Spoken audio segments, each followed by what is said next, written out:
principal problema com o cigarro eletrônico é que isso também é uma coisa básica, a princípio, mas que a mídia não divulga e os adolescentes, os jovens principalmente, não têm essa informação, mas o cigarro eletrônico, até este momento dessa live, é um produto proibido no país. Então, se você está comprando, alguém está vendendo ilegalmente, você está comprando ilegalmente também.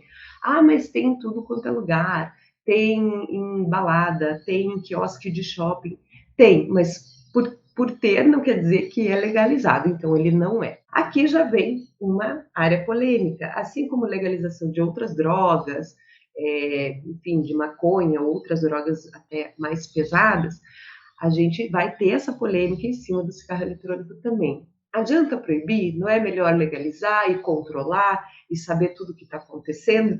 Então, não vou entrar nesse mérito, vou deixar aí, se vocês quiserem discutir, a gente conversa a respeito. Mas o fato é que, nesse momento, ele ainda não é legalizado para venda. Então, quem está vendendo está numa atividade ilegal. Então, mesmo que você encontre por aí, qual que é a implicação prática disso, né? Então, se você não revende, você não está burlando a lei, se você está comprando, qual que é a implicação para você? A implicação é que toda vez que uma coisa é regulamentada pela Anvisa, ela tem critérios de segurança técnicos para seguir. E a gente não tem nada disso. Então, qualquer tipo de produto de cigarro eletrônico, vape, pode chegar dessa forma clandestina e ser comercializado sem nenhum controle. E quando eu digo controle, é controle do que tem lá dentro. Então, a gente tem já compostos de flavorizantes, mais aí de 200, 300, eu nem sei quanto está essa conta já no mercado. Acredito que já beirando mais de 500 sabores existentes. Então, são substâncias que dão esses sabores para o componente que se coloca ali, né? Então você tem como colocar a quantidade de nicotina, teoricamente, que você quer, e o sabor. Então a maioria dos cigarros eletrônicos funciona assim. Tem o sabor tabaco? Tem. E tem outros tantos outros sabores. E cada um desses flavorizantes, ainda a gente não tem como afirmar qual o dano que cada um deles pode causar. Então a gente conhece alguns compostos, tem vários deles, mas isso já existe na indústria alimentícia, já existe na indústria de cosmético, mas a gente não sabe se esse mesmo que foi usado topicamente na pele ou para ingestão em um produto alimentício, se inalado, ele vai ter o mesmo efeito.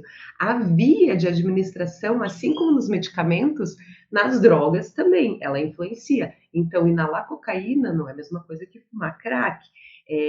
Inalar um produto que é feito para mastigar e engolir não é a mesma coisa. Então, aqui já vem esse problema, que a gente não tem regulamentação dos compostos do cigarro eletrônico e existem inúmeros flavorizantes e cada um deles pode representar um risco que a gente está conhecendo aos poucos. E quando a coisa, e daí é um ponto que se isso passar e for fundamentado na Anvisa, né, assim como no FDA ou em um órgão regulador de cada país, a gente vai começar a conhecer esses compostos. Esse é um ponto a favor, né, de a gente ter ele legalizado e esses dados todos como se fosse a bula, né? Tudo que compõe está lá dentro. Então, se você compra um pacote de bolacha, é obrigado a dizer no rótulo tudo que tem dentro. E a gente não sabe, e tem muito produto, muitas gerações de cigarro eletrônico, né? Então, tem desde aquele que acendia a pontinha com uma luz, imitando exatamente um cigarro comum, até agora as versões mais clean, com design mais arrojado, parecendo um pendrive, enfim, que não lembre em nada mais um cigarro, que é um dispositivo que tem um apelo muito grande tecnológico.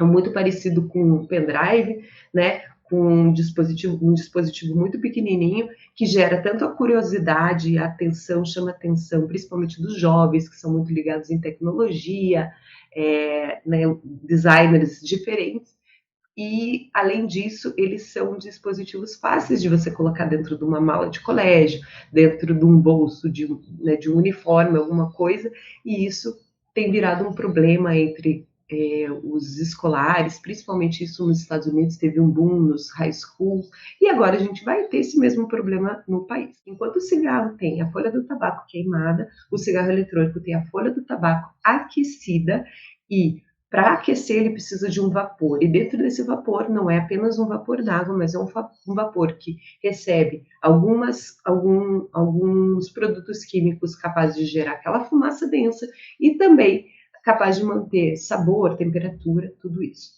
Então, a própria estrutura do cigarro eletrônico, por ser um dispositivo de aquecimento, por si só ela já tem um risco de explosão, risco de queimaduras, risco de acidentes com crianças pequenas, quando tem alguns que são, né, carregáveis na tomada, USB.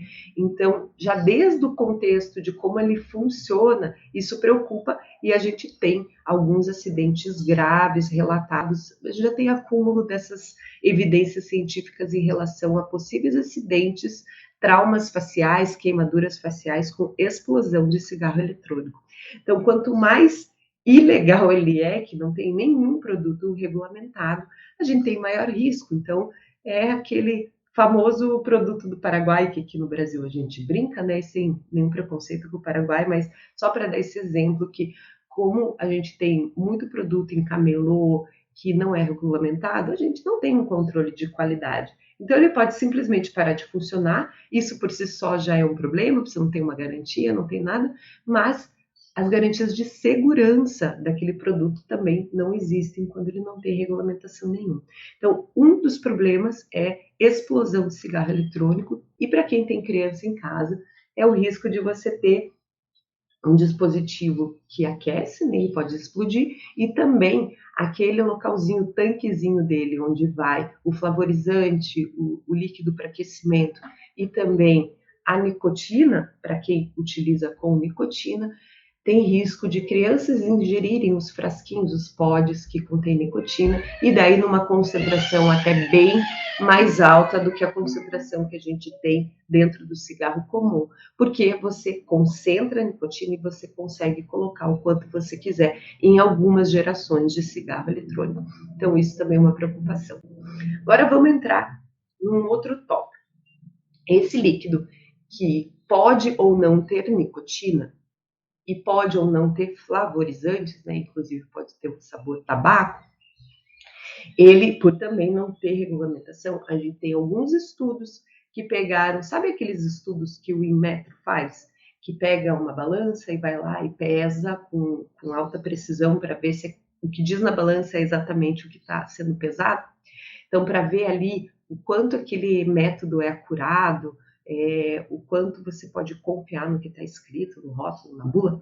Então, fizeram vários estudos com várias marcas de cigarro eletrônico, isso não aqui no país, fora, nos Estados Unidos e na Europa, vendo se o que dizia que aquele cigarro eletrônico continha realmente batia com a quantidade de nicotina, né?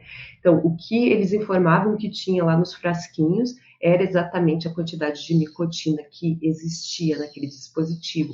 E o que eles viram era que a grande maioria que dizia que era nicotina zero, ao menos tinham traços de nicotina.